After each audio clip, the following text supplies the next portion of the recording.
بسم الله الرحمن الرحيم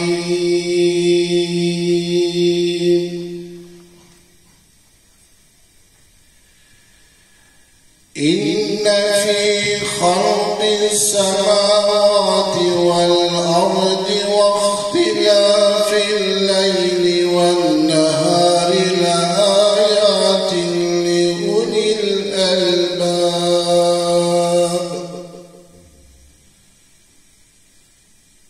الذين يذكرون الله قياما وقعودا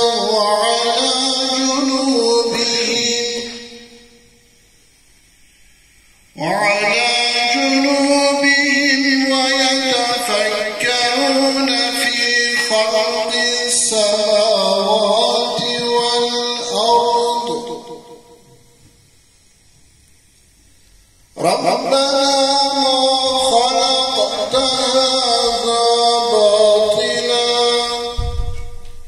سبحانك فقنا عذاب النار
Mesele güzel anlatmakta.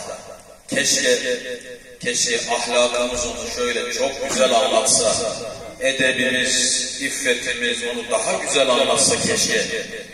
Keşke akrabalık ilişkilerimiz, komşuluk ilişkilerimiz onu daha güzel anlatsa. Keşke yoksulun elinden tutarken onu daha güzel anlatsak, mazluma yardım ederken onu daha güzel anlatsak. Hani Hira mağarasından gelince beni örtün diye telaşla terlemiş, titremiş, ürpermiş Hatice annemiz Efendimizin sallallahu aleyhi ve sellem alnındaki teri silerken ne diyor? Vallahi Allah seni utandırmaz, vallahi Allah seni yalnız bırakmaz, mahcup etmez, korkma. Neden? Çünkü sen akrabayı gözetirsin, sen yoksulun elinden tutarsın, senin özün doğru, sözün doğru, sen yolda kalmışa, yetime, öksüze sahip çıkarsın, sen mazlumun hakkını alırsın, vallahi Allah seni yalnız bırakmaz. Onu Hatice'si öyle güzel anlatmış ki, ama Hatice annemiz onu böyle anlatınca bir iltifat gelmiş. Nereden? 7 kat göklerden bir iltifat, bir selam gelmiş. Kime? Hatice annemiz.